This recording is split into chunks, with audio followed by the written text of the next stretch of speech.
Good evening, everyone. I am just letting people in into the meeting.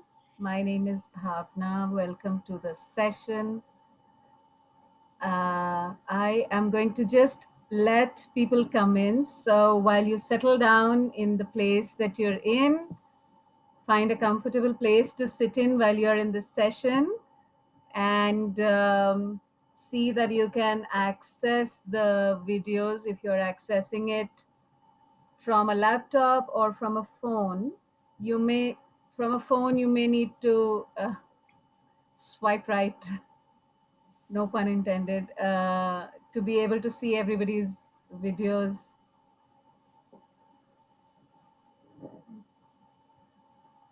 Can you hear me well? If you can, then use the reaction button to show, or maybe something on the screen. Good, Amitabh. May I request everyone to put on the video for a brief while, just so that we can all see each other. There's a sense of comfort and safety when we can at least see each other's faces. It helps. So I understand you might have bandwidth issues, and if you do, you can probably turn off the video. But at least briefly turn on the video to be able to see who all is there on the call.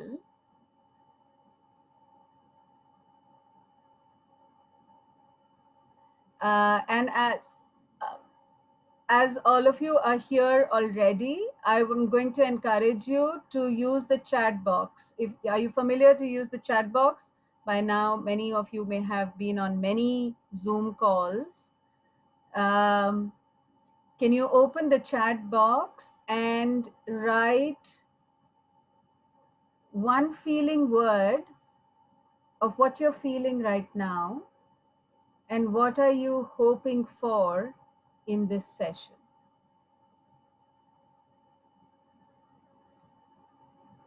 So please, yeah, use the chat box. Anurag has.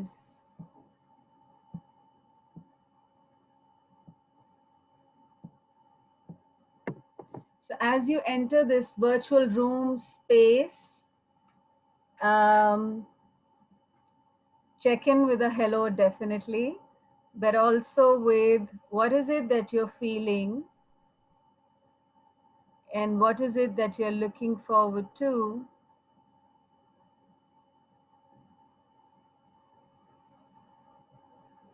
Sharbani, you have raised your hand. Would you want to say something?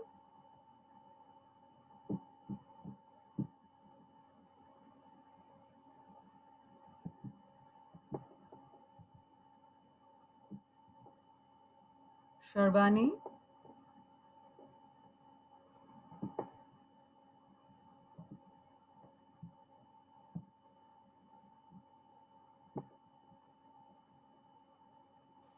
You may have to unmute at your end.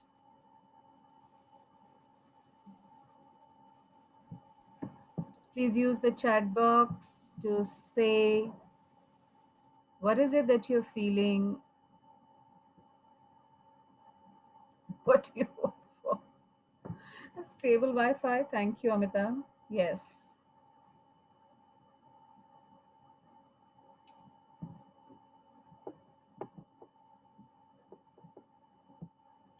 Should we start with some introductions? There are 3-4 new people here who I think. Let's do that. Do you want to call out their names and that will help them, Anurag? Or You can go ahead. I think, why don't you do that, Bhavna? I'm fine. I can start with my introduction, and anybody who wants to come in can join.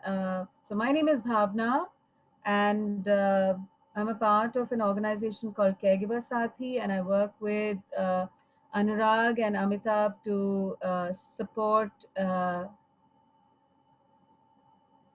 families affected by ALS, patients and their caregivers. And we hope that we can create a support system for all of us. And I'm here very happy that we are having yet another conversation.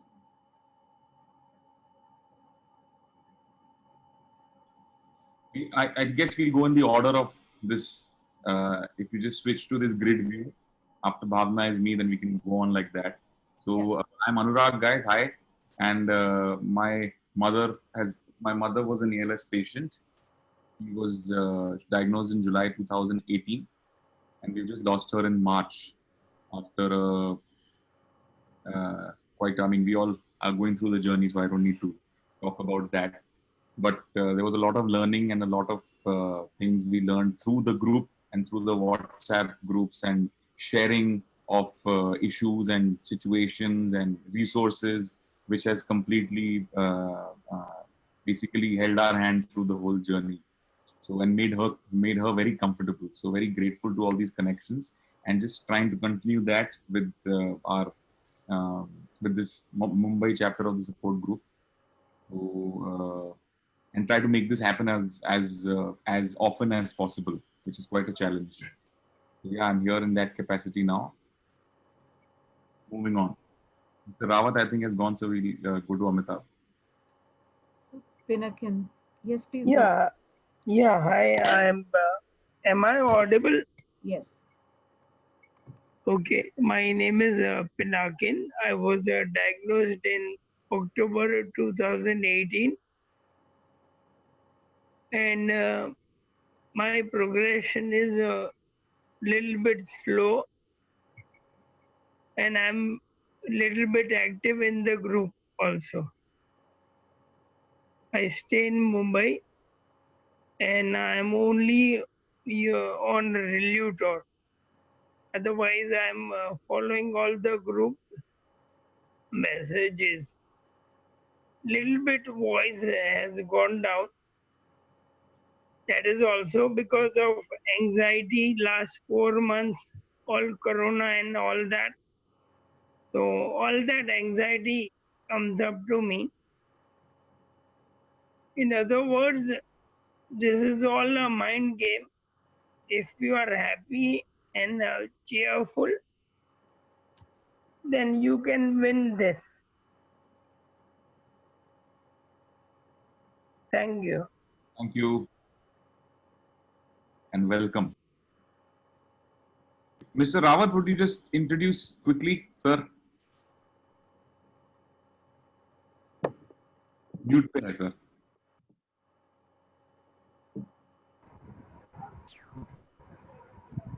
Okay. Sorry, I had to shift my room because my son is on a call over there. He's working from home. My wife is diagnosed with MND.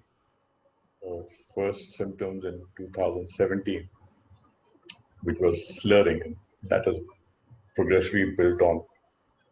And now, since last 1 year, she is on the ventilator and a right tube for feeding. She's totally bedridden, and her communication is now almost down to nil. Absolutely. She had one finger which she could, write alphabets, like a few words like push, pull, pain, poking, ora, susu, potty, the very basic words. But now even that is becoming difficult to make out because her fingers are hardly moving. We tried Toby also, but she somehow didn't accept Toby. It's still lying with us. Of course, we've got some other systems as standby now. We've got a big board with ABCD written. I mean, an A4 size laminated with capital AB. So now we'll try this out. We've done it earlier also, but in case she just can't write at all, we'll use that. So we go line by. Is it in this line? She said no. Is it in this line? She said yes. Now each line has got 5 alphabets. Then you go one by one. Okay, this is K. So like that, we'll try and work it out. That's how we're going to communicate. Otherwise, she's not in a very good state. She's now keeps her eyes closed most of the time, and even when she opens it and she's looking around, she's crying. And, very difficult. I have 2 nurses to look after her. Luckily, my son who actually works in Copenhagen. He reached here on 18th of March, 2 days before the lockdown, luckily. And because of lockdown, he's still here. So in a way, I'm happy Corona has at least given me the relief of having my son around. But I tell you, the Europeans are good people. They told him yesterday that even if you come back, they told him to take leave in July because Denmark being up north, everybody takes leave in July because that's summer and nobody's in the office. So most of the people take leave. So his boss said, you take leave in July. I told him yesterday, when do you plan to take? He said, mid-July, 3 weeks. So he says, your lockdown is yet not fully undone. You don't know when you start flying. Even if you fly into Denmark, they'll put you in 2 weeks quarantine before you can come to office. And by the time that gets over, it'll be time for you to go on your leave. So I suggest you stay in India till July. So you've got one more help at home, my son, till July and early August. So yeah, it's tough. It's not very easy. It's quite tough. That's it. Well, thank you, Arvind, for sharing all that. If I may just jump in, I think I know everybody here except Pinakin maybe.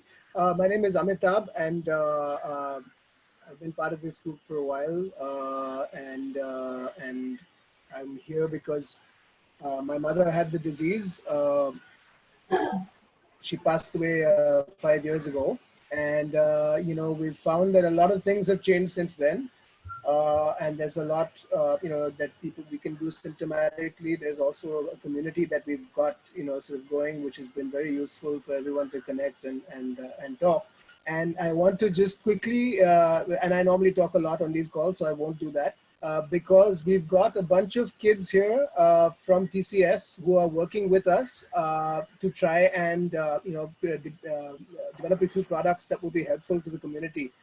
And, you know, without further ado, I actually want to just talk to Sahil and wanted to say hi because, Harinderji, you know, Sahil is working on a switch-based, very simple, you know, sort of switch-based interface system, which you can use even on a board with your finger to just yes, no with an eye, with the blinking of an eye, which is actually the best and easiest way to do communication. You might want to try it out. He has a prototype that I'm sure he can share. Yeah. So just want to say hi to the team. Have we introduced them before? This is, they're called, sorry, who's going to do the introduction? Okay, it's, I'll do the introduction. Oh, it's Sahil, okay. Yeah, hello everyone. I'm Sahil Deva. I'm from Team Espera. So we are actually working with TCS and we got the opportunity to join another support group meeting and with Go. And in that we got some feedback and learning. So based on that feedback and learning, we tried to make a technological intervention, and so far we have made some kind of a website, you can say, and we have added some main features in that. So we would like to also give you a demo here also, and yeah, like everyone is going to. Great. So just briefly, it is, you know, what we found with the WhatsApp group, which has been very useful, is that people are connecting and they're talking to each other, but you know, the information sorting and search is not there at all. So a lot of people are, you know, getting stuck answering the same questions, having the same conversations. So we're working on a solution for that, which is a very easy, it's a very nifty thing. It's easy and nifty. It's a chat bot, which you can use on your phone to search, you know, by sort of, you know, topic area or by conversation, sort of in a forum format, by conversation questions that generally need to be asked. And they're throwing a little bit of AI on the top so that it becomes easy to, you know, to find stuff. And they've actually got a prototype to show us today. So they're very hardworking and we're very grateful to them. That's one product. And then like I said, Harinderji, we were also looking at communication. So this is it's a stripped down version of Toby because it's literally just blink based and it's something very comfortable. You don't need a learning curve. And literally you can, you know, if she wants to do it with you, you know, you can certainly sit next to her and, you know, sort of. I'll try. Okay, wonderful. Sorry, that's. But we haven't gone through the introductions yet, so I'm sorry I interrupted. Just to let you know about that. But should we just do Kals and Kals first, please? Yeah, we can continue introducing. Meet Golakia. You can just tell us hi. Good afternoon, everyone. I am Meet Golakia. I am from Team Aspirer. I am IT engineer. With I would like to create some kind of solution which will create an impact on our life.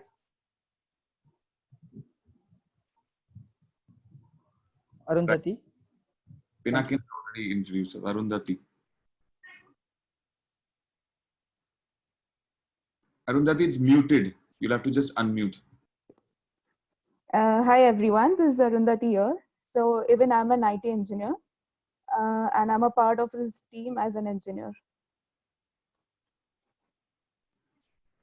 Right, moving on. Ayushi is also part of the team. No, she's... Yes, sir. Hello everyone. I'm also a part of the team, Esperer. And thank you for the introduction, Amitabh sir.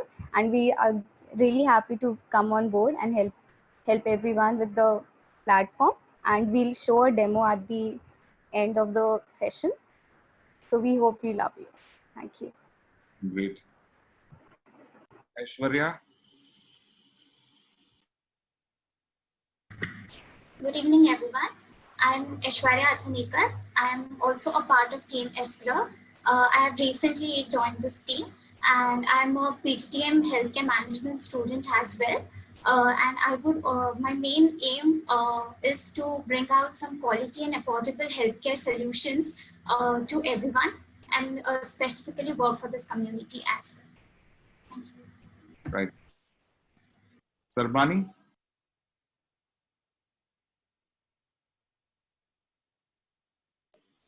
Sarbani, are you there? Can you introduce to the group? I think video is frozen.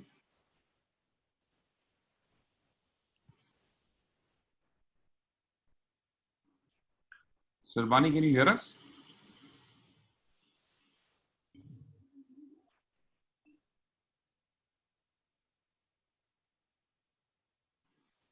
We'll come back to her. Hello? Hello? Hello? Yes, can everyone hear me? Yes, we can hear you. Hello? Hello? Hello? Yes, we can hear you. Is that Sarbani? Yeah, good afternoon, guys. Yeah, hello? Right. Please go on. I think the connection is a bit slow from my side. Yeah, my mother is actually a medication. So she was diagnosed recently in December last year, but her symptoms was basically from 2017 end. The main symptom was that she was losing a lot of weight. The reason behind her appetite was also getting low. We have went through a lot of different specialized doctors, but no one could pick up anything. Ultimately, when we just went for a normal checkup because of weight, and then finally it was picked up after 3 years. So now her condition is almost 30 kilo of weight loss. Other symptoms are not she talking properly, speaking, eating, everything is good, but the high amount of weight loss has made her very weak. Her hands and legs are looking fine, but the legs, a little strength loss we can visualize in past 4 months. And maybe a little of breathing. But anyway, she is fine in others. Hello. Yes, yeah. Thank you. Yes. Yeah. It's a great to join WhatsApp group, and I could get a lot of suggestions which I could never have idea of it. So I'm very recently added in the group. I hope to get much more in coming times. Right. I don't know. I'm audible to all. Connection is getting very slow. I'm getting terminated in between. Yeah, it's a bit. It's a bit clicky, but we heard you. We heard the introduction. Okay, okay, yeah. Thanks. So do we want to all, no, we're not done. Marina's here. Yes. Hi, Marina. We know you. Hi. You there? Hi. Can you hear me? Hi. My mother is diagnosed with ALS. So it's been all. It happened in June 2019. It's almost a year now. Her progression has been much faster since this. This issue started.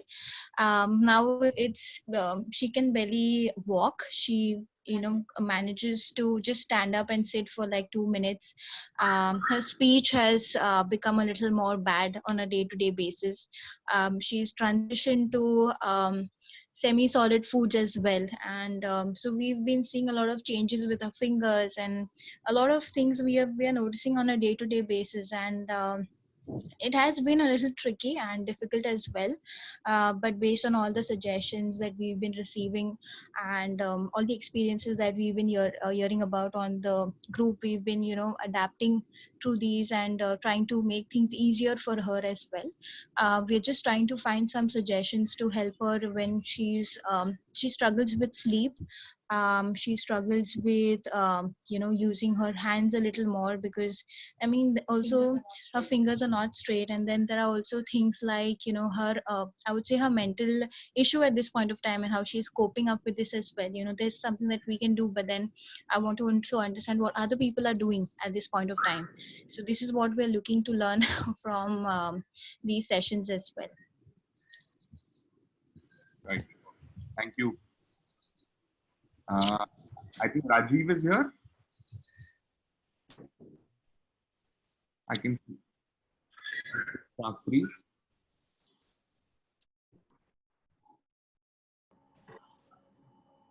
Okay, I think they might. Rajiv or Seema? Hi.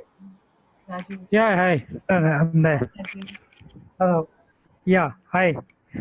My name is Rajiv Shastri. I was diagnosed last year, February. It's been 6 months. Yeah, there has been gradual degeneration, but however, I think I'm managing well.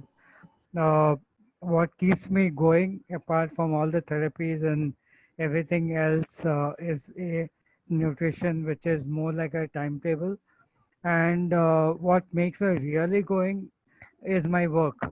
So my only challenge with work is that I get exhausted. When you get physically exhausted, it's easier to know what's a cutoff point. But when you're getting mentally exhausted, it's difficult to know. So I sort of keep a timer that after 2 hours, I should get off the table. I try, hota nahi hai. So I think what really keeps me going is my work.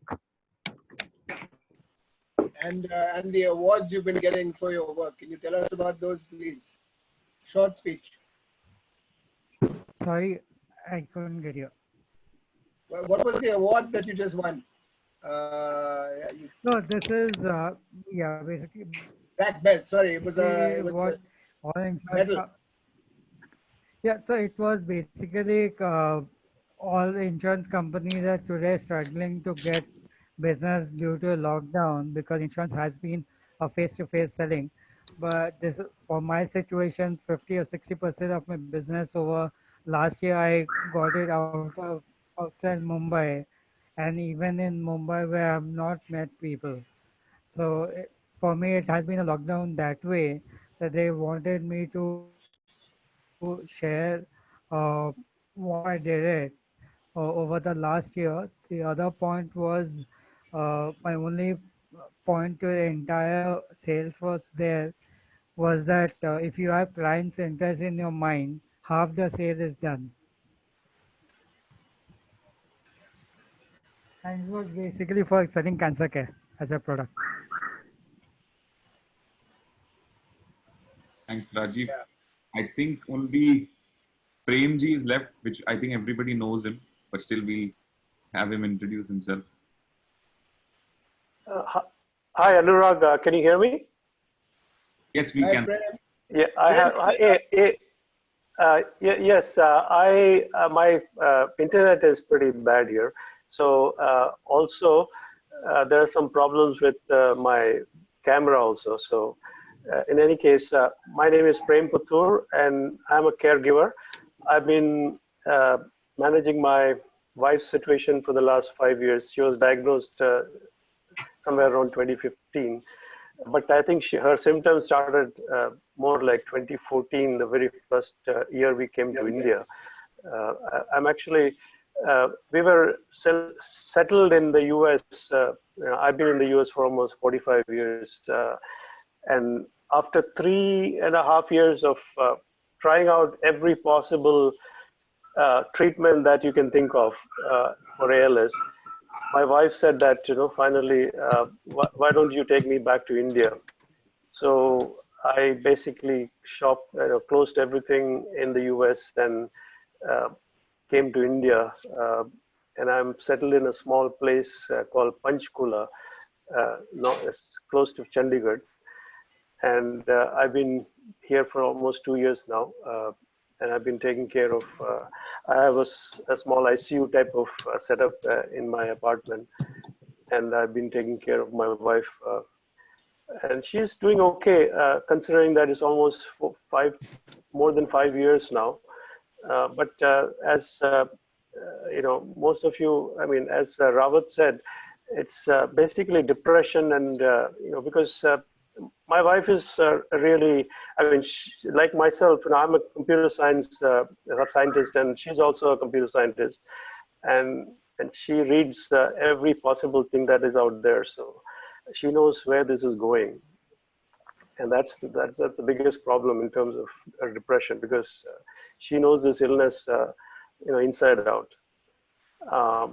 So I think it's been a tough battle, but we are managing. Thank you. Prem, thank you for that. In lieu of your video, can you put up your photograph of the two of you from your date as a DP? It'd be nice to look at that. You're talking about the very first time I met my wife when she was just 17? Yes, absolutely. Okay, one second. And you have plenty of hair. It looks great. Okay, so I just wanted to address a couple of these things that everyone's kind of, a few of you have brought up. One of the things that we are trying to achieve through the group is to connect, patients with the right, sort of medical help and counseling and make those connections for them. So the questions that were asked about depression, certainly about muscle aches, these are all discussions you should have with your neurologist, because there are anti-anxiety medications, there are antidepressives, there are even muscle relaxants for people that have spasms that come and go at different points of sort of the journey.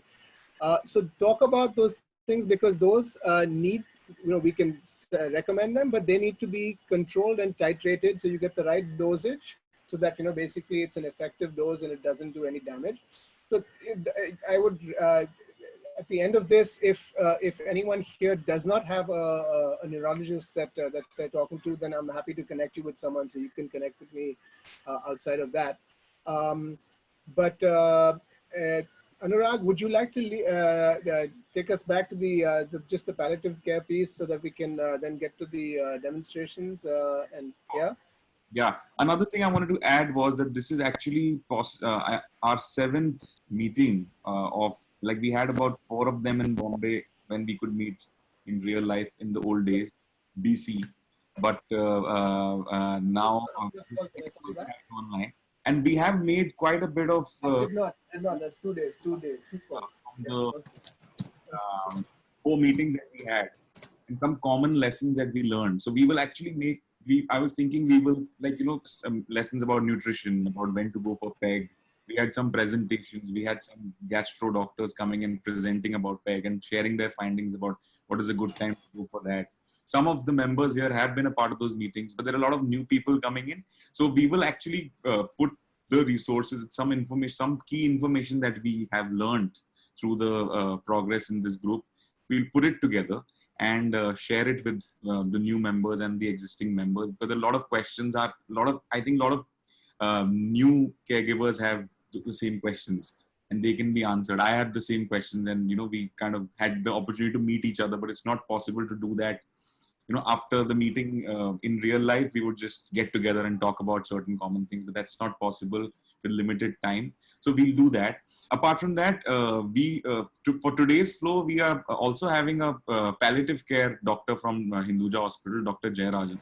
Palliative care is essentially, on paper, it is end of life care, but it is much more than that. A lot of the simple questions, lot of questions related to comfort, day-to-day comfort, and how to elongate the present state that you might be managing and comfortable in.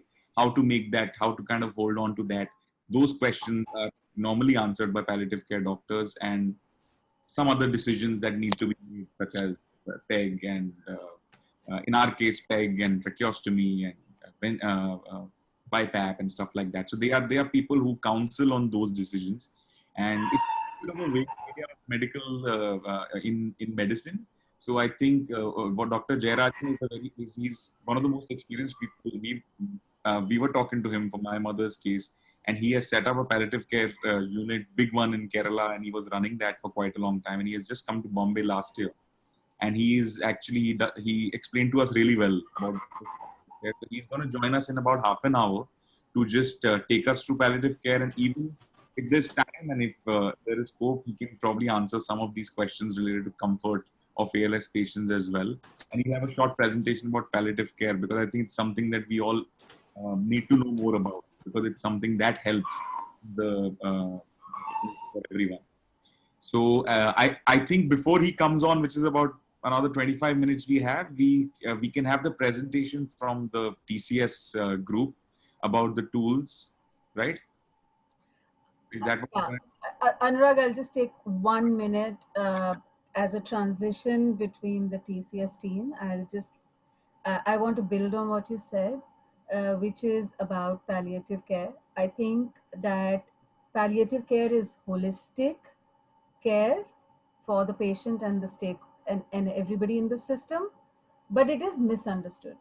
It is misunderstood as supposed to be something that comes in when no other solution, or that there is some managing it as a last resort. We have to change that understanding of palliative care and understand it fully. And so it's actually brilliant that Dr. Jayarajan, he's fantastic. So he can help us understand what palliative care really is. Over to the TCS team. Amitabh is saying something, or yes, we start? Amitabh, are you saying something? This team can give us the presentation now about what they are developing to help the ALS community with communication and otherwise. However you guys want to take this forward.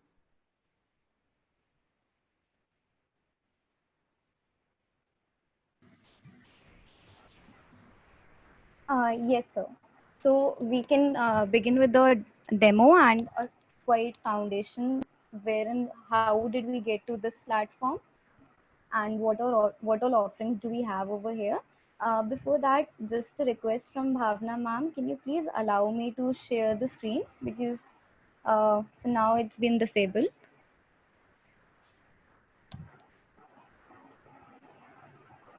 Is it okay now?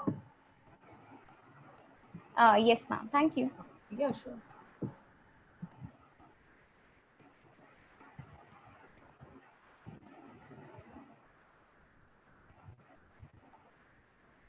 Sorry, just a second.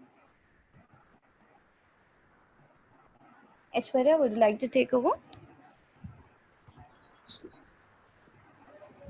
So initially our team started with a research on the topic and we sort of identified various problems associated with the community.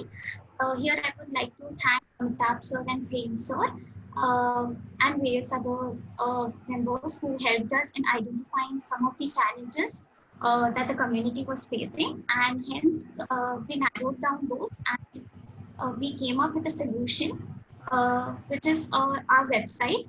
So our website has some of the features. Aishi, can you take it little? Yeah. So so this is our community. Hello, am I audible? Yes. Yes, we can hear. If you can put your mic closer to your, mouth, it's cutting off Sure. sometimes. Okay.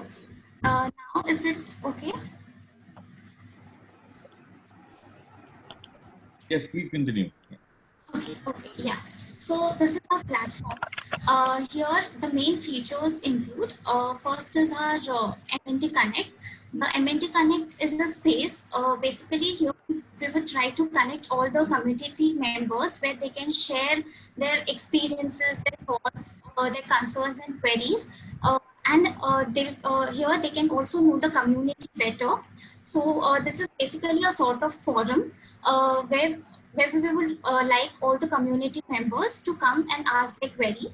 The second is a get help feature, which is a teleconsultation feature we would like to bring in. So one of the challenges that we kind of got to know were the commuting problem, which the current patients were facing. So hence we thought of building a teleconsultation platform. And the third thing is the tutorials, which is a step-by-step caregiving guidance, which will be provided through it. Can you go down, Ayushi? So this is our community forum. Before introducing the community forum, I would like to talk a little bit about the chatbot right now. So if you could take a little down. Yeah.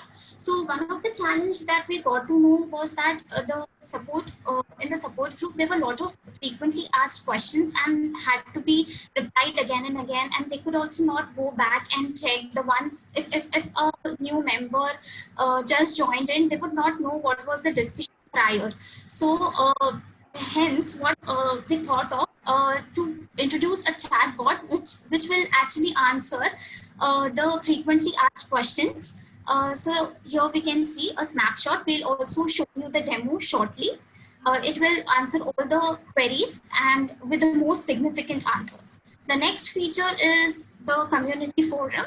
So the community forum includes two sections. One section is ask your questions section, which wherein you can ask all those questions which maybe the chatbot is not able to answer, and we have on board the experts, the doctors who can come and give their opinion, and also the ex-caregivers who can give their opinion on the similar kind of questions asked. And the next kind of section would be a kind of a share section wherein you can connect with your peers, share your posts, share whatever is in your mind, express your feelings.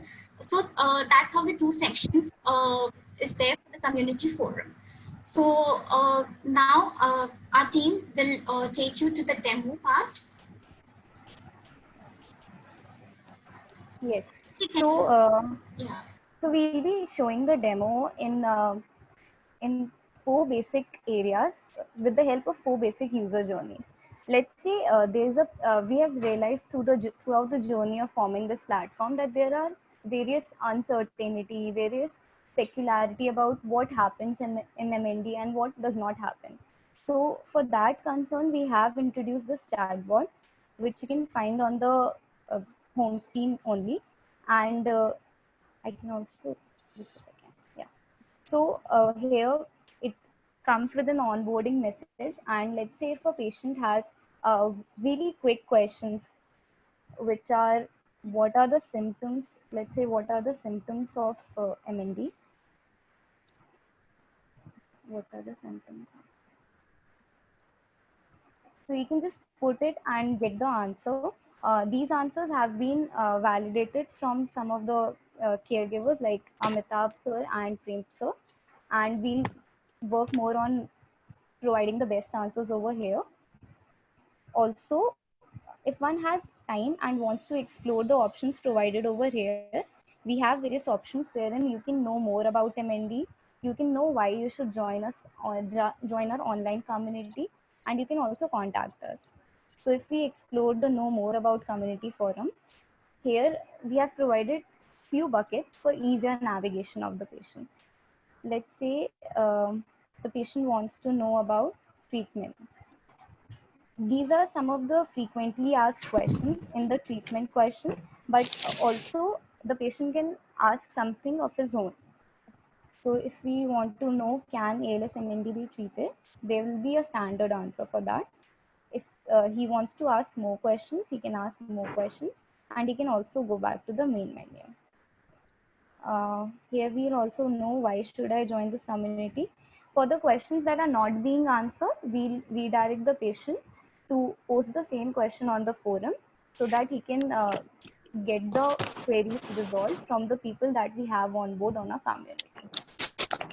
So I think many of you would agree if I say that WhatsApp is not the ideal solution for handling all the queries. Whenever a new person joins the WhatsApp group, he's not able to view the previous chats. Thus, we came up with this online platform idea wherein we can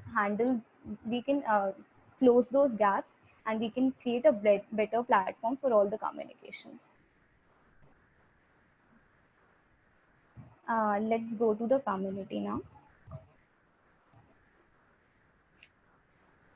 So here we are also thinking of putting support and care, wherein we can, as suggested by Anurag sir, we can put tutorial sections for various columns like physiotherapy, breathing, communication, mobility, and nutrition.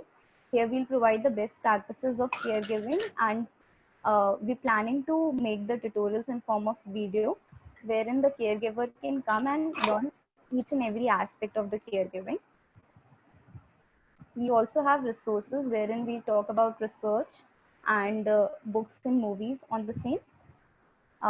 The Get Help section, which is the telemedicine platform, this we have some doctors on board willing to help us with this.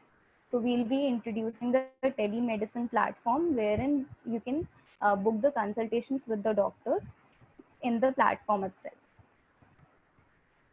Then we have volunteer with us for the caregivers who want to come and volunteer with us as expert caregivers. We can get them on board, and the healthcare professionals, the doctors and all, and the caregivers as well. This is about a team. So we'll go to the volunteer with us section. Let's say some ex-caregiver wants to volunteer with us and wants to come on board to the community and resolve the doubts of the patients. So here we'll take a short form and we'll take the basic details. Then we'll forward this. This will be a two-step authentication. So we'll put on the Google form on the mail, wherein we'll confirm, we'll cross-check all the details, and we'll get him on board. I've already logged in, so I'll be able to see the forum from here. Coming on to the forum has various discussion boards made, which is one for the general discussions, wherein the patients and caregivers can discuss anything that they want. They can have the general discussions over here. Then the other one is for the latest news that's happening around. Then this one is for the asking the experts. So we'll connect the doctors also over here. So you can get your quick queries resolved over here. Also, when there's one, I'll just open and show. So if some of the patients or caregiver comes and asks us that what to do if someone is facing issues of saliva accumulation in the mouth and not able to eat, he can also, while putting this post, he can also use general some tags which will redirect it to the doctor associated with it. Here the expert caregiver can also express the opinion on the same, that hey, one can use a suction machine, and the doctor can also come and give his opinion on the same. We can also vote on the same, that this answer I like, so I'll upvote it, and the best answer would always be present on the top.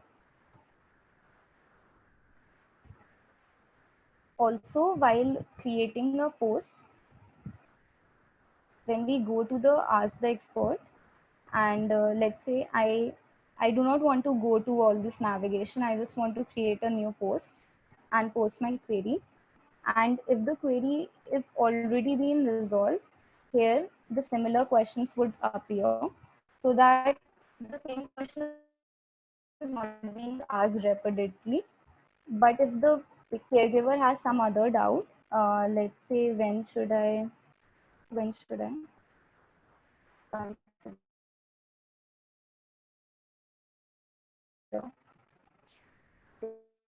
taking a pic, then he can post it over here. Sorry. Then he can add images, he can add video, he can add GIFs, emojis, and just publish it over here. So this post will now be visible to the doctors and to other patients and caregivers. So they can also express their opinions on the same, and it will be an open discussion for everyone.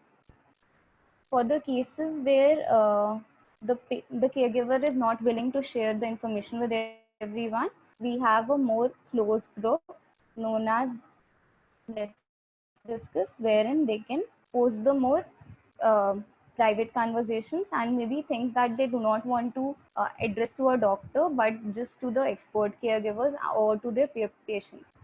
We also have a section called as Celebrate, wherein one can celebrate with one another the events happening around, also their life happenings. One can also share the experiences, so the expert caregivers that we have on board, they can come and share their experiences, and this can also help the patients and caregivers to learn from it. The recent post will appear over here.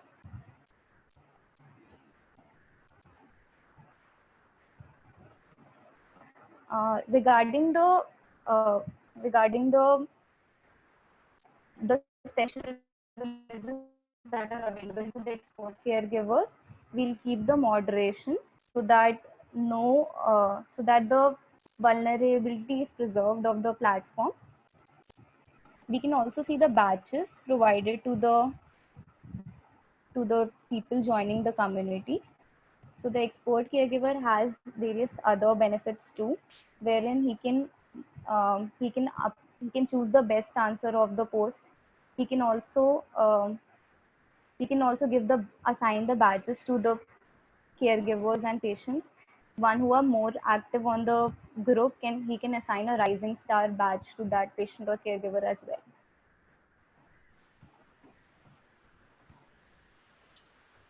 Great. Also, just Ayushi, sorry, who's that?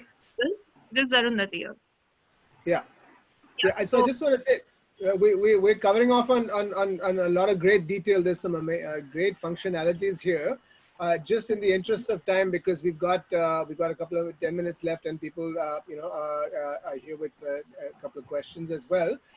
Please, if you can share on this chat, if you can share the address, people can look around. And the idea for everyone is that, we found that the best function that we can serve as a community is to help each other out with information. And this is a very comprehensive way. It's a work in progress still, but of getting that information to you when you're looking for it in questions. And that chatbot is the most obvious one, and it's going to be clever in trying to guide you to the right answers. And build the knowledge bases. So I think that's a lot of great work. Thank you so much. And I've seen that there's a lot of functionalities here that are, I haven't seen on other forums or anything. So you work very hard. I just wanted to quickly get Sahil to show his prototype video, if you've got that handy. I would like to see if we can try it with a few patients and families where they think it's relevant. I think we should think about that. So I want to just show that, because it's also very Very impressive. Sahil, are you there? Yes, sir. Okay, so can you run the video? If you can share your screen maybe? Or do I have it? Yes, sir. Just a second.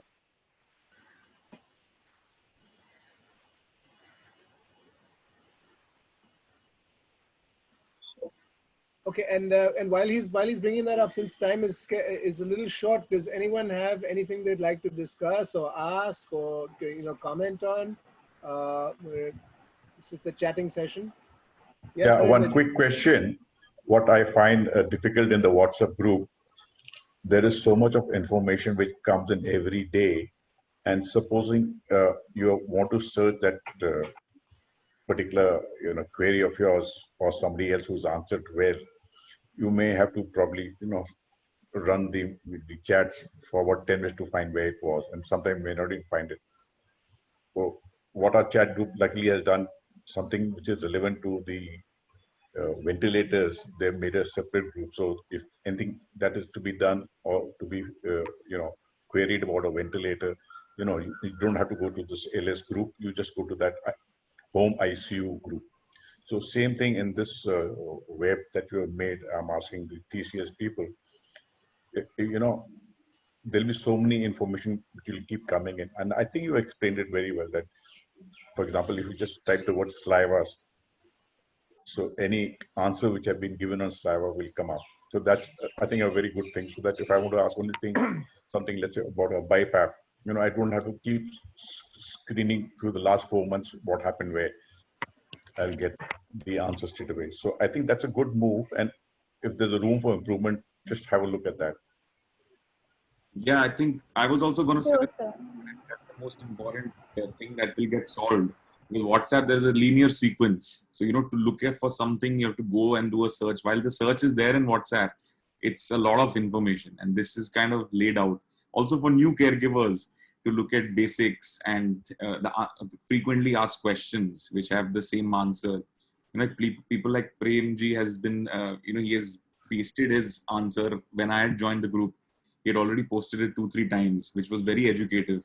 So like it'll be a good resource for people like that. And of course, there'll be like these subgroups of home ICU and specific conditions that the patients might be in, not necessarily. So that way, I think it's a great organization of information. Need that. Sure, sir. Thank you. I'll be sharing the links of the portal over here because we are short of time. So you guys can have a look at the portal also. Also, there's a very quick poll for which the link also I'll share on the group, on the chat here, on the chat itself. So you can go through the poll itself also. Thank you. This link would be it's like a beta mode, or it's a dummy right now, right? It's, of course, it's not Yes, live. sir. Right. So it's live. You can, it's live, but we are still on the prototype mode. So there are various things that are yet to be worked on. Not everything's done on the website. Yeah. All right. Thank you so much. Thank you. Bhavna, if you could allow me to get join this call with my laptop, because earlier I was from my phone, so I can't share that video. Have you given her this thing? Yeah.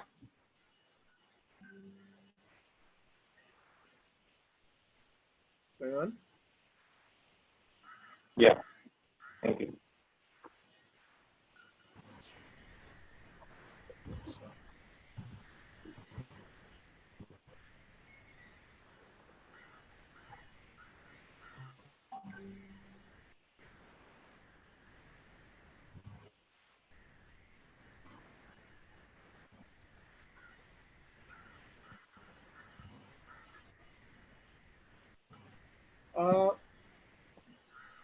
Well, okay. While he lines that up, there it is. Okay. I just wanna share that this is basically, we're looking at this as a solution, because we found that a lot of patients are not so comfortable with the tech and don't want to handle with the training of some kind of software that needs to get sensitized and things like that.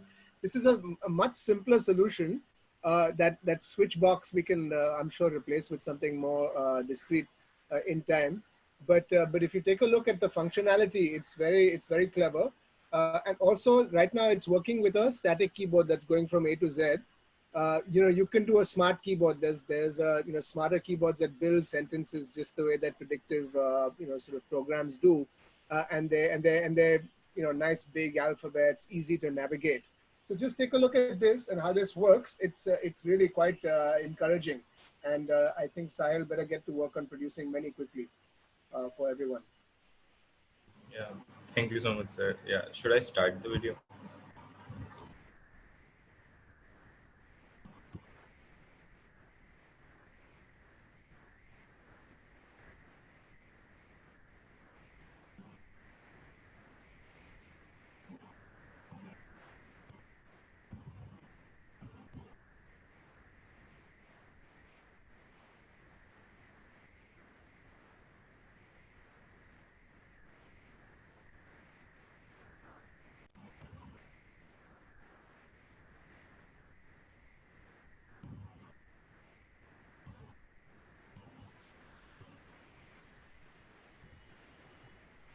So the video is a little stuttering, but as you can see, he's got a keyboard that's kind of sort of just cycling through on his mobile, and this piece of eyewear. Sahil, is it wireless or?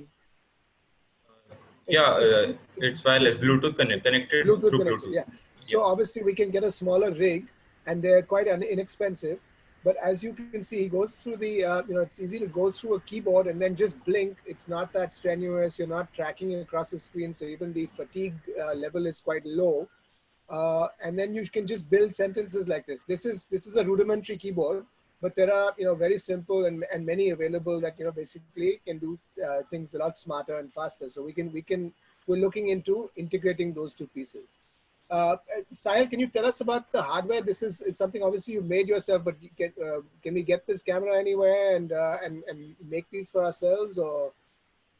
So, sir, the main idea was to make it portable and affordable kind of a thing, because there are such existing softwares and hardwares that are used for communication purpose, but they are not either not affordable or lack the portability issues.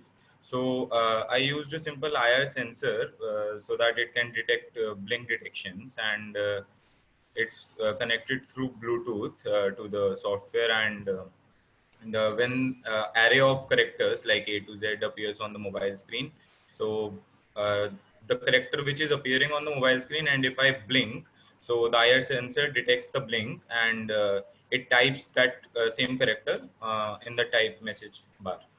And also based on your observation only, I observed the same too, that it's quite tedious, as suppose if I have I want to type two A's in a row, so I will have to wait till I type one A, and then wait for all the 26 alphabets and numbers array to pass through, then I can type another A. So in the starting of the app only, some general like with icons and written text, general options appear, like I want to go to washroom, I there are drink many water. programs that can do predictive sort of input, which is great. And I've sent you one, but I wanted to just share with everybody also. This is something called dynamic keyboard, right? Is that the one I sent you?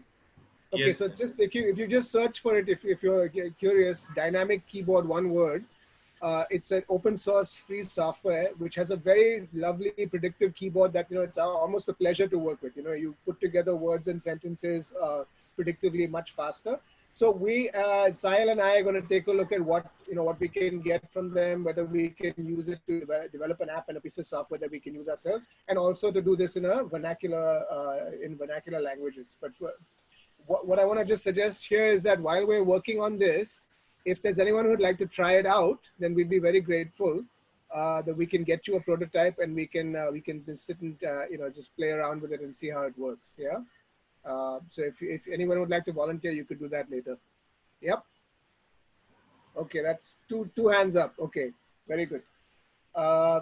Great. So that was that piece. Thank you, Sahil. This is really One query. Sahil? Yes, sir. Go ahead. Yeah. Basically, it checks out our blinks of our eyes, correct? Yes, sir. What about our normal blinking? Does it, or is the synchronization different? Uh, that part has not been quite validated, as a normal person can also, like, some of the times he can hold his involuntary blinking, but that's the only part that I want to test on, like you can say, to on you guys, or the people who can actually help me in this process, and by volunteering with me. So yeah, that's the thing I want to explore more. Any trial that may be helpful, I would be ready to be a part of. Yeah, thank you so much, sir. But it's just that for now it's a hardware and software combo product. So that this is just one single prototype I have made. So there are not many that I can share with you at this moment. No But problem. I'm just yeah, informing you. Anytime you are welcome. yeah, No, yeah. no, I would Sahil love knows that to. he's welcome, and he's going to get a bunch of these out quickly because now he's been put out, and you know where he lives. So we're going to get that. I think that's a good, really great and wonderful. Thank you for volunteering. I'm going to work with Sahil. We're going to get that to you as soon as we can. Yeah. Yeah. Okay, Sahil, this is Prem. Sahil, a couple of things you can do quickly for that. Maybe you can probably steal some idea from the Morse code kind of a thing, where you can designate some of the things, like repetition of the word, I mean of the character, or backspace or delete, those kind of things. If you can designate like two blinks means backspace, or three blinks means delete, and some of the things you can probably do that, so that people don't have to go through the whole process. So some of those things you can probably think of, some of the Morse code kind of technique. Just a thought. Yeah, in case you want to write two words, there's got to be a blank in between. So some kind of double blink to say there's a blank now, and you're So jumping to the next word. Correct. absolutely, that's a great idea. We'll roll all these in, because there's a lot of shortcuts and quick learning. It's not a steep learning curve, and I think once you get talking, my mother, she was singing songs with that sort of handheld keyboard like that. So once they get the sense for it, I think it's very easy for anyone to use. So that's great. We are out of time. Can I ask if there's anyone who has to say something important or ask something important before we hand over to Bhavna? And we can definitely continue the conversation on WhatsApp. So if there are any questions, you can definitely ask it there, and we're going to Just share all these resources. one question Yeah. on communication. All those people who's all patients and people who can still speak. There will be a stage when your speech will become bad and inaudible, and you won't be able to speak at all. I recommend you please tape your voice and keep it as a standby. I sometimes want to hear my wife's voice. So I have one or two videos. Likely you must have taken some time on the mobile phone, and we listen to it. But I think that technology will come later on. Like the Toby, once you form a word or a sentence, it speaks that word in some language. It could be a man or a woman, and there are different what you call speed that you can adjust. But a day will come when the sentence is read, it will use your voice to speak that sentence. So anybody who's whose voice is still there, record your voice for now, and have some kind of let's say a voice bank, so that later on, in case this technology does come in, you can use it to your advantage. Otherwise, you lose out on the time, and later on, you won't be able to do that. Very valuable, I think. Yeah, absolutely. We need to do that. Even we have been looking for videos and audio of my mother's voice from before, and it's quite hard. And you had mentioned this in one of the meetings as well. I think it's very important. And especially with these kind of things coming in, it'll definitely be possible to model responses on voice characteristics and stuff much easily as technology becomes more accessible. Yes. So I think for this, thanks, Sahil. And anybody who wants to volunteer to be a part of this trial prototype run with him can probably message Amitabh, right? And Amitabh can, since he's already talking to Sahil, and then you guys can figure that out from there, whoever is doing the prototyping. So I'm going to move on now. Dr. Jayarajan has joined us, as we mentioned. He's the palliative care doctor at Hinduja Hospital, and he's going to be educating us about palliative care. As Bhavna also said, it is very little is officially explained and put on paper about palliative care, but it's quite it's a bigger scope of assistance for not just an end of life scenario, but much more than that. So I thought if he could join us, and he has taken out the time to join us today. Welcome, sir. Thank you very much, and I'd like to thank the organizers for this opportunity. Before we start, over to you, sir. I think if you can just there are 17 people here. Some of us are caregivers for more than 3-4 years. Some of us are ex-caregivers. Some are new, who have been diagnosed in a few months back. So I think everybody will have something to learn from just an overview of palliative care. And I would also say, if somebody has any questions as we're going along, or anything specific regarding to comfort related questions, which you feel are specific to you, you can write it in the chat, and if we have time, we'll definitely take them up, or else we can take it up with Dr. Jayarajan later as well and reach out to you. That's fine. That's fine. I will start sharing the PowerPoint. Sure, sir.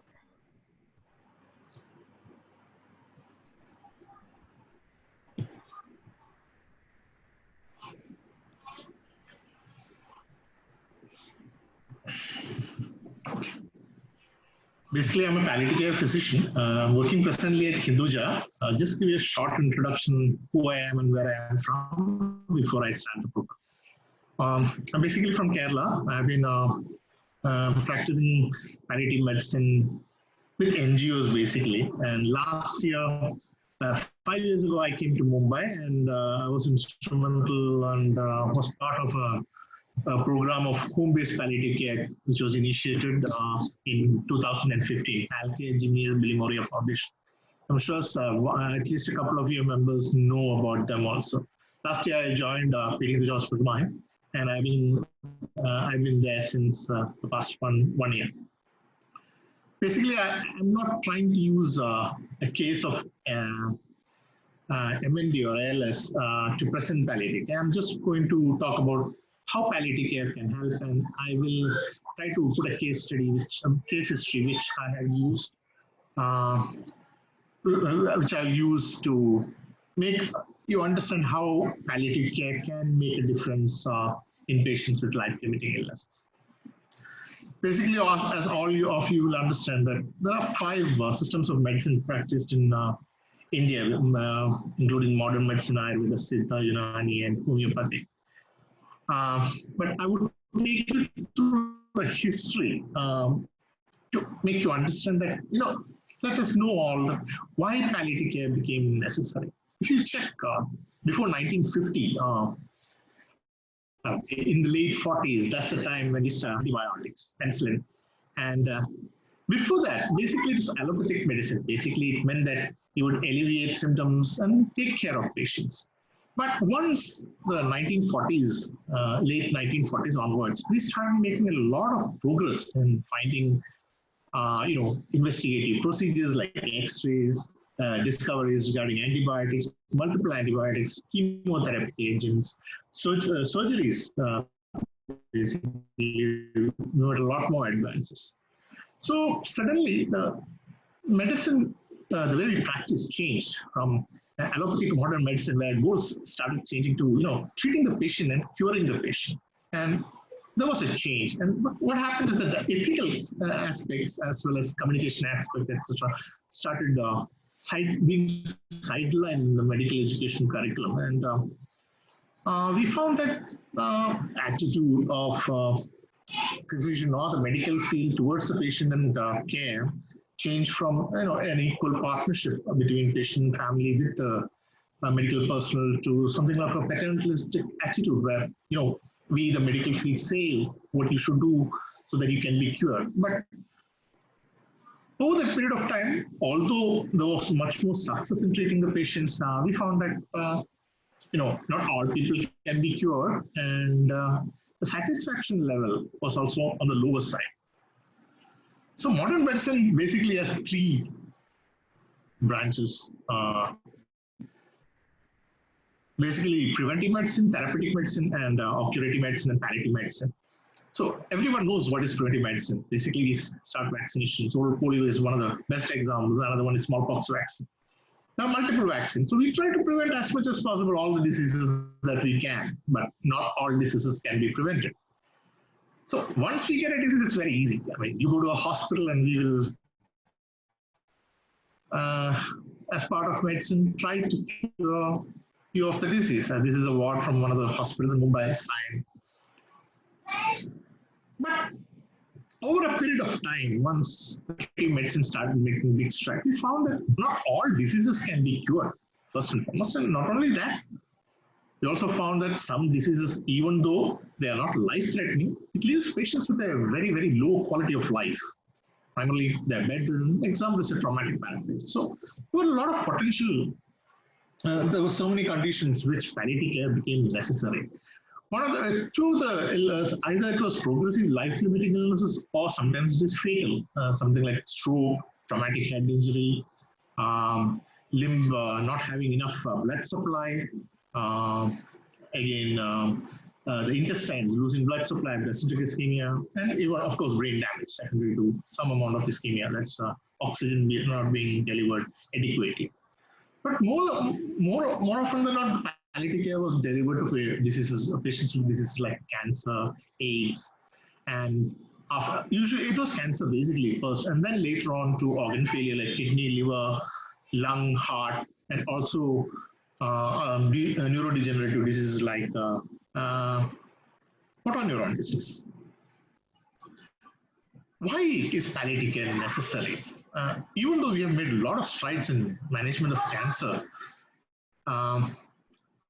the incidence of cancer is almost 1 in 3 patients, and mortality is 1/4. Of course, this is slightly on the western end, but in India, 4 out of 5 patients who are diagnosed with cancer are so advanced, they may have a 5-year survival, some of them, but most of them will eventually die due to the disease. Although there have been much improvement in the survival of cancer patients with 5-year survival, 1960, somewhere around 10% to gone up to 50% in 2000. And of course, 1/3 is cured, but they are always under the risk of being investigated repeatedly because recurrence is very common. So, as earlier, the history showed that the attitude started changing, and in 60s, what happened was that there was a person named Dame Cicely Saunders who was actually a nurse, later went on to become a physician, and she's the first one who would have modernized, modern hospice care. She was the first one who started this. And what happened was that what she found was that the medical community used to abandon every patient once the patient became incurable. So what she told was that, you see, not only we will, as part of palliative care, we will make sure that you live peacefully, you live well and die peacefully. And another thing is that the families don't have to watch their loved ones die miserably. So palliative care aim was improve the quality of life, live well as long as you can, and then if that happens, it's dignity and peace. Now, when we talk about patients who come to us, let's say a patient with a chronic illness which is incurable. The problems they have are multiple, multi-dimensional. So even if it is, let us say, it's cancer, it is AIDS, motor neuron disease, any of the incurable illnesses. So what happens is that a small part of their problems are only visible. So basically what happens is that the physical aspects, families, patients and families are ready to tell us what the problems are to us, like physical, like pain, constipation, vomiting, etc. But the problem is that these people with chronic illnesses do not undergo just physical. They have a lot of psychological, social, and spiritual issues, which normally is not accessed in any medical hospital or, for that matter, programs. Why do we need to, as part of palliative care, we try to assess the physical, psychological, social, and spiritual part as part of a holistic management? There is a reason for it. The reason is that there's a in-linking between the physical aspects of pain, psychological, social, and spiritual. As physicians, we are taught to write medications to treat pain, but the issue is that it's not just a matter of treating physical pain. We need to address the psychological, social, and I'll tell you one example I have. Of course, there are, but one which stood for me for a long period of time. The patient was brought to me with severe physical pain. We were not in full control. We were using WHO step 3 analgesia, that is opioids, like morphine, etc. But it was not under total control. He had a wife and a 9-year-old child. We addressed a lot of concerns. He had social concerns like what will happen to his wife, what will happen to his child, what about his education, who will look after them. He was practically alone. He didn't have any relatives to talk about. Even though we addressed most of the spiritual concerns, although he was asking, why am I getting it? I didn't do anything wrong, sort of thing. But still, even though we addressed a few of them, we still couldn't get through the full control. So what happened was we started communicating with him for a longer period with 2 children, but they separated.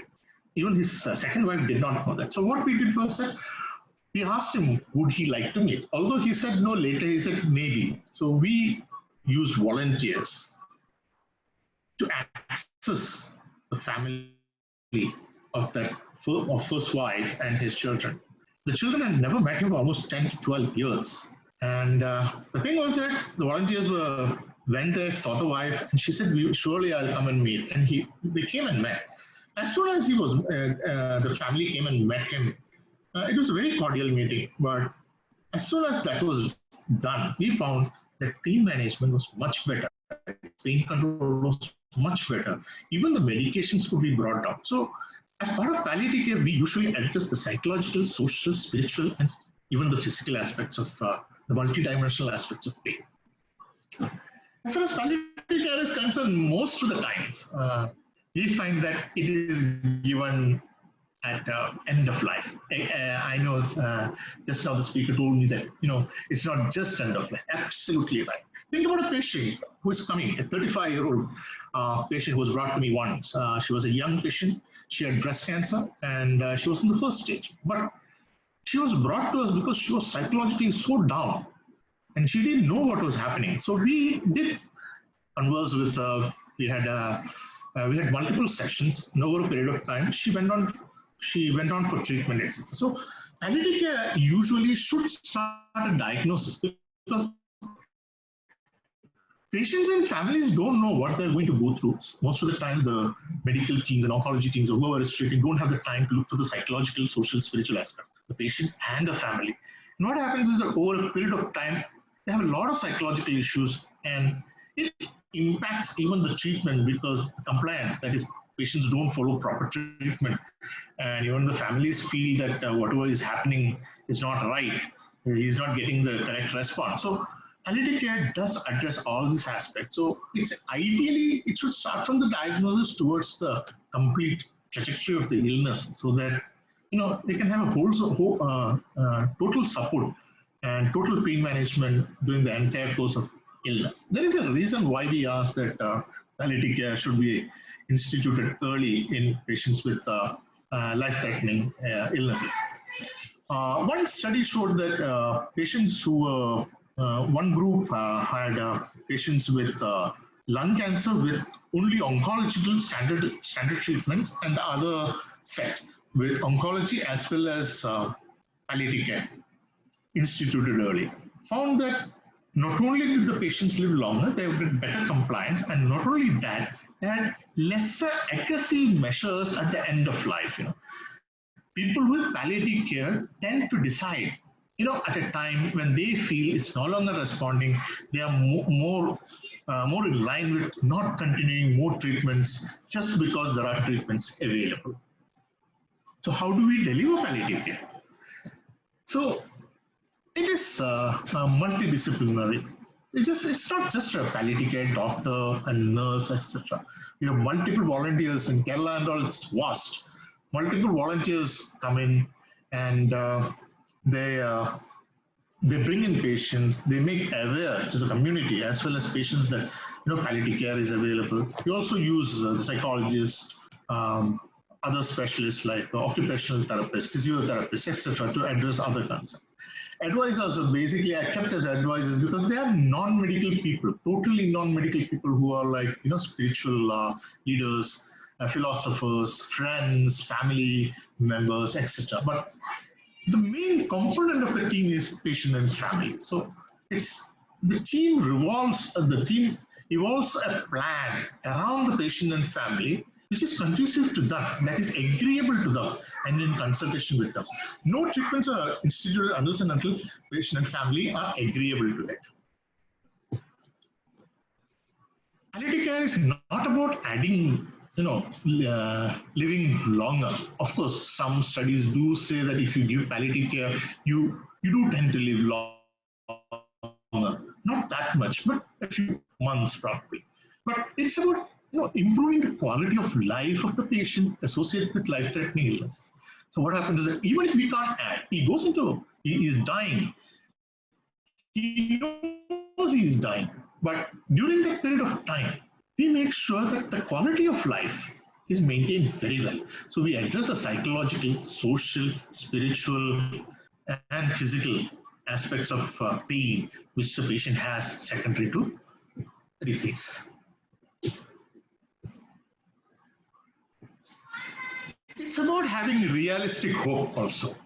A lot of times we tend to tell patients that, don't worry, everything is going to be fine. But that's not realistic. So communication is done to make sure, the expectations and the reality are in line. A lot of times what happens is that a lot of people are expecting the disease to be cured, and no one communicates to them that they are having a life-threatening illness, which is an advanced disease, and they will no longer able to continue their lives. But a lot of times what happens is that patients and families tend to think they're more optimistic than they usually are. So we tend to break bad news, that is, communicate the bad news regarding disease management as well as the stage of the disease, illness, the prognosis, etc.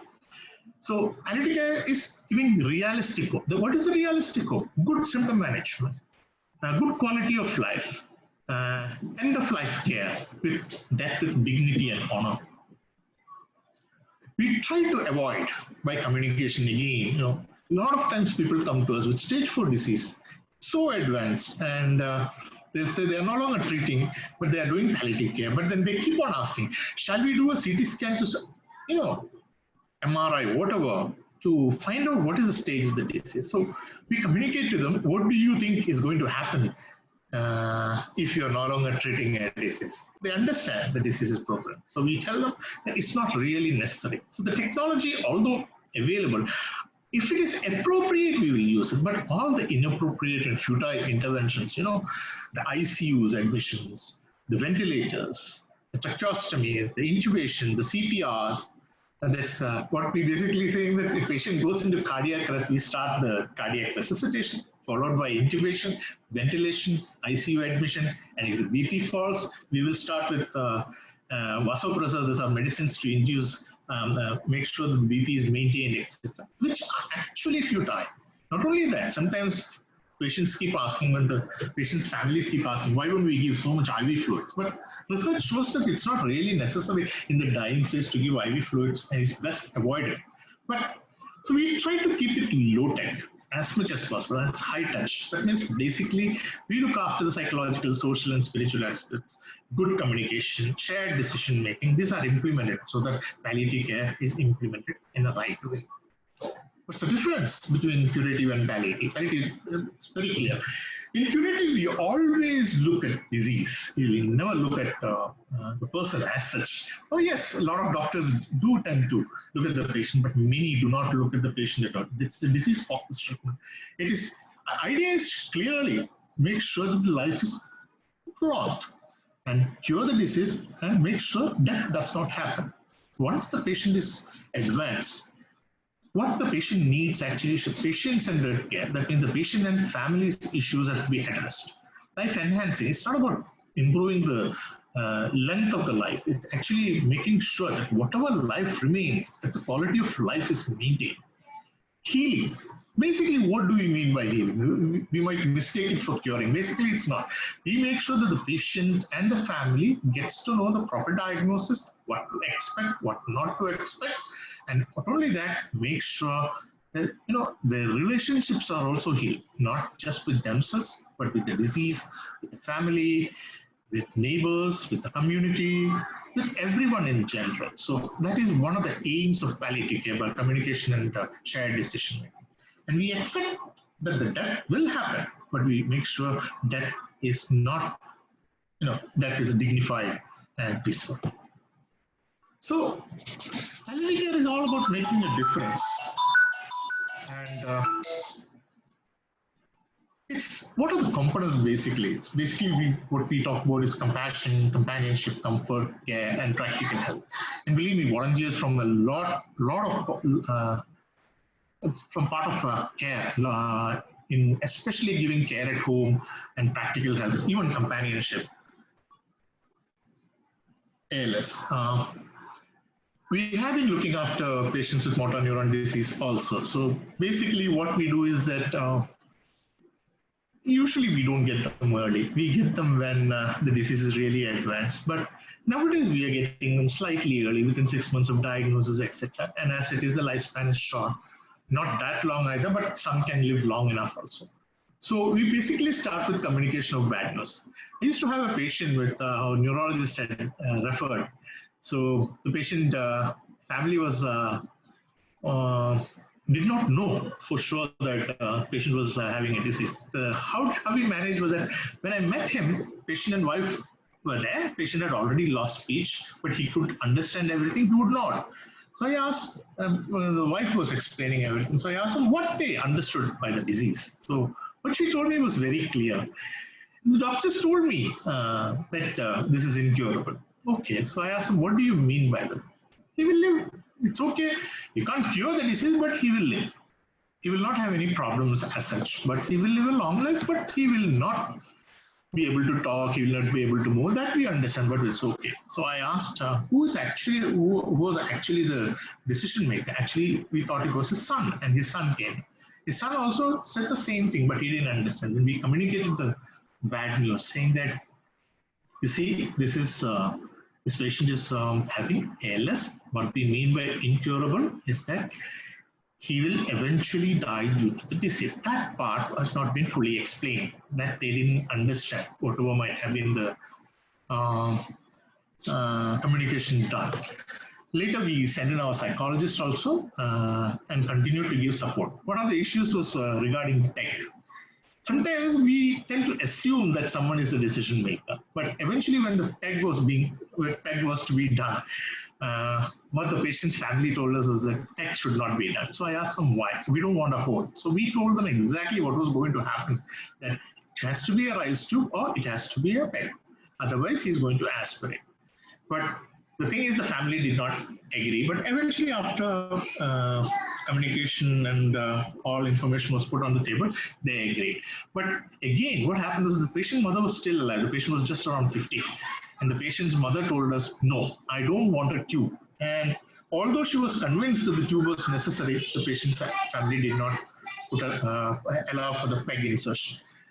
The best part is the patient lived pretty long. Continued to have symptom management from palliative home care team. I had left by the team. I left the earlier team, and they were looking after that patient.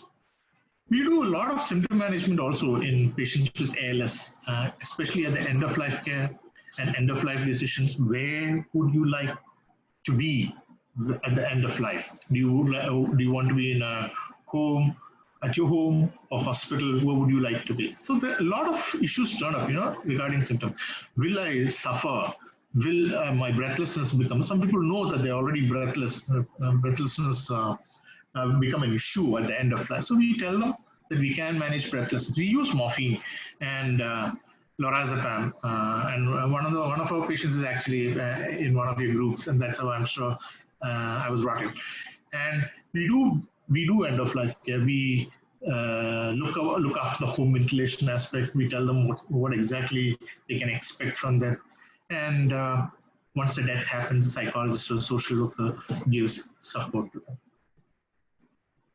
This is what is likely to happen if you go to a hospital with life-threatening illnesses. Irrespective of whatever you say, they have a protocol. Of course, things have changed a lot. For example, a lot of hospitals now put DNR, DNA, and a lot of oncologists, physicians, everybody, ICU therapists, and they all now have started advising family regarding end-of-life care, not being in an ICU. So I've been handling a lot of patients who are likely to end up in ICU or already in ICU, sometimes with stroke, etc. But basically what we do is make sure a patient with life-threatening illness, that is a life-limiting, do not end up this way. Why do we need palliative care? We all will die. No one is going to stay here. But we have very limited resources in India, very limited resources.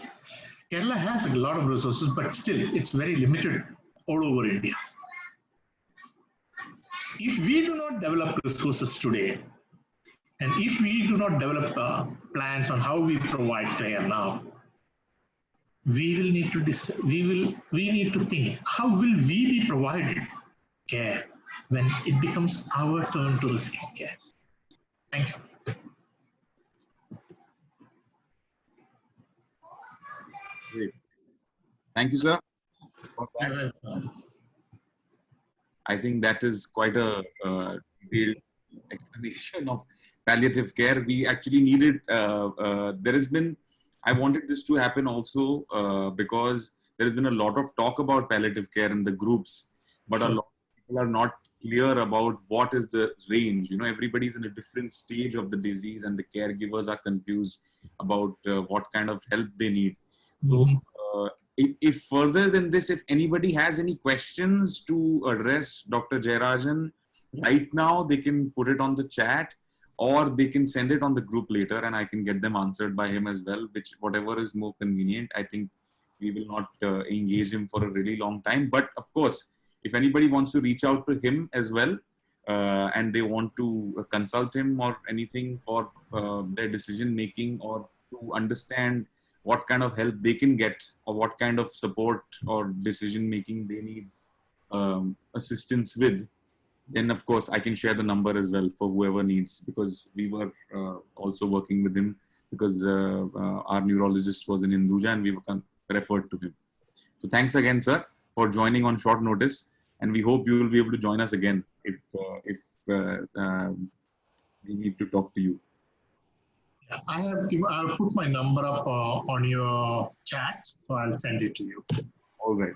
I think Pinakin has a question, sir. 1 minute, if we can just. Pinakin, he's a patient himself, and Pinakin, you can introduce yourself to doctor.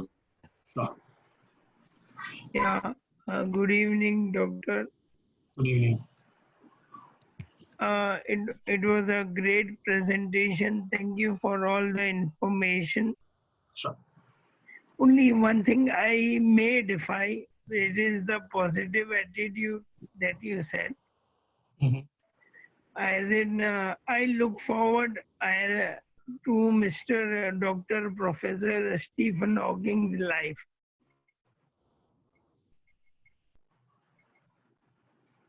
And I have told everyone I am going to break his record. Right. Yeah. Yeah. The course of the illness is the way it is.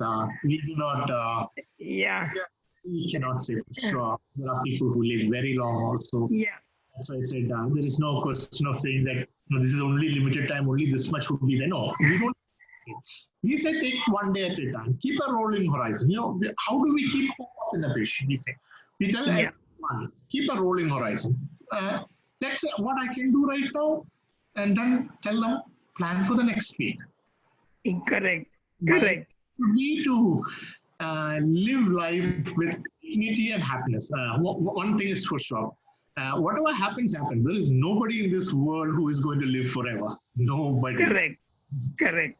The thing is, one advantage, I believe sometimes knowing that it is going to happen is also an advantage. There is a reason for it. Now we can plan accordingly and do everything we want. Most of the time, we don't get a chance. So, keep a rolling horizon and move on. And every week or every month, whatever, plan it and do things the way you do things. Correct. Personally, doctor, I have felt myself being positive. It has, slowed down my progression. Actually, slowed down my progression of the disease. I have kept the atmosphere in my house also same.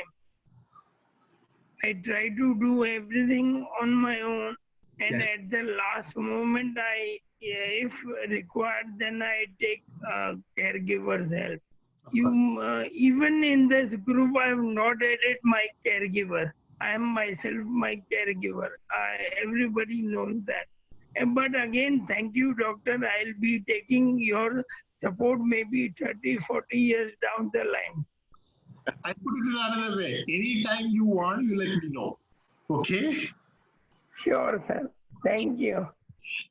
There was another question. My father's condition has deteriorated. We need to keep a ward boy for him. Just wanted to check what all precautions should I be taking as he won't be staying home. He'll be coming from an agency. So I agree. This is COVID has clearly created a situation. The one thing we can do is make sure that hand sanitizer is used, masks are used, social distancing is kept. I know the ward boy will invariably have to handle, and make sure he or she is not unwell. And the remaining is luck. I'm so sorry to say that. If you ask me, I'm a doctor. I move around every day because I go to Hinduja almost 5 days a week. I take all my precautions. But have I been positive, or have I already got COVID, or have I not got COVID? I have no idea. So I hope I have answered the question. We can take the precautions, but remember, somebody might have already been infected, because I'm seeing a lot of people who are moving from Maharashtra to Kerala, and they are finding positive cases with no symptoms, zero symptoms. So if so many are moving from here and getting positive, that means they have not been tested here because they didn't have a symptom. So I regret to say that this is an issue.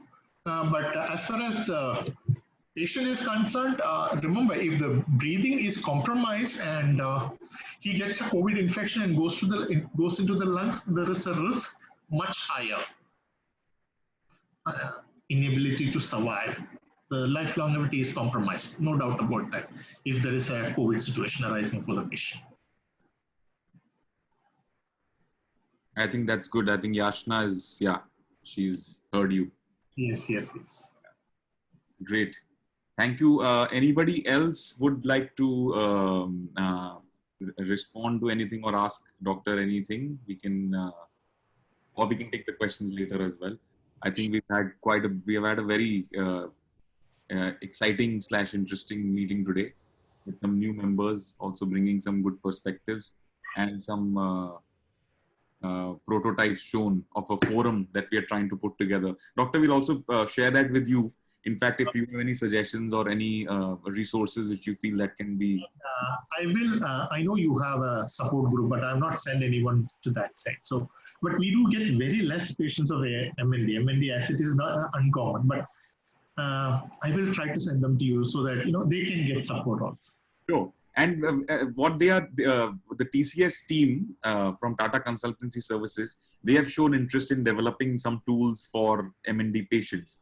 So they're putting together a website of called MND Connect, where they're putting in like resources and a forum for ex-caregivers, like some expert caregivers who are running home ICUs and stuff. We have a few here with us who can also share their experiences and help out.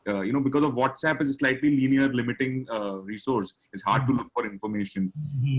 Share that with you. If you have any suggestions or any resources or people can. What I meant was that I'm sure, let's say, I'm a doctor. I think medically, even if I try to be as human as possible. But basic thing is that if there'll be a lot of resources the ALS support groups would have, which I will not be able to access, nor give it to the patient. So I'm basically a palliative care physician. More than that, I'm a human being. So I would like my patients and family to have the best of every world that can be available. Thank you so much and keep in touch. Okay. Bye. All right. Okay. Thanks, everyone. If anybody has any other questions, you can reach out to us. Of course, Amitabh, me, Bhavna is here as well. Three of us are always available to connect anybody if they need to be connected to someone else or any medical support. If you need any questions answered in these difficult times, we are all here. We are in the same city. If we can help anyone, some of us have maybe little more resources than others, so we can always try. And I'm also going to put down our email that we use to, we'll also be uploading these recordings of the meetings. We have uploaded all the previous meetings also. So the new members, I suggest you actually go and visit the YouTube channel. We've got the 2 meetings that we did because a lot of interesting things were brought up there as well, like today. So a lot of things get missed out, we cannot recount everything. So when you have time, have a look at that. It might help you give some suggestions about decisions like PEG or tracheostomy or diet related questions, constipation. A lot of things have already been discussed and answered. And we are also trying to put together a resource or a document that we can share for new members to at least have their basic questions answered, because a lot of people have already got a lot of experience. So Bhavna, anything you'd like to add or else we can close for today? So, like in anything else, I think that usually there tends to be a lot of concern, and rightly so, for the person who is suffering from the condition, and they need a lot of attention. However, we've also seen that people around them who care for them have their own challenges and their own struggles and their own invisible pain.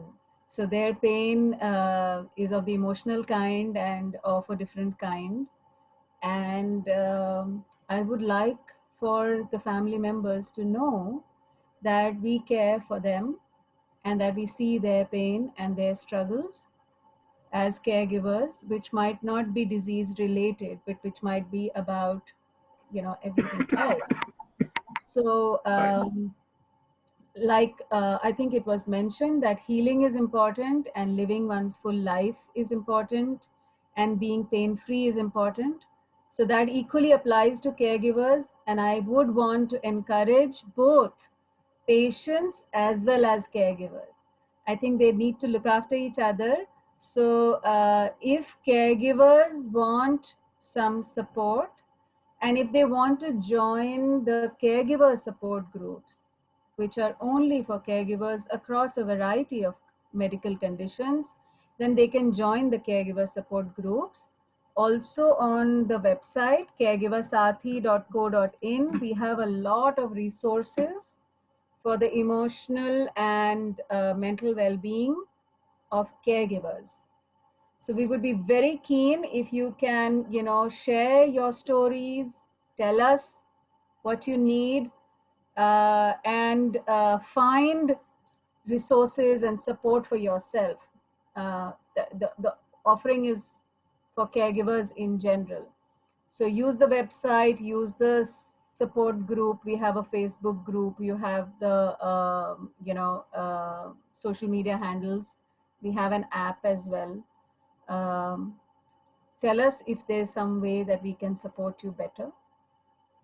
Caregivers are the heroes, but they also need some more support. So I'd like to offer the caregiver Sathi support to the caregivers. And I think the patients can play a big role by encouraging your caregivers to go and get the support. Right? That's what I'd like to say. Great. Yes, I think that's more in becoming important. We all need to share as much as we can. So thank you everyone, everybody who joined, and we hope to do this soon again. We'll try and upload this recording and also make a minutes of what happened today and share it on the group. So we'll be signing off now. Take care everyone, and see you all for the next meeting. Thank you. Thank you. Thank you for being here. Have a good evening.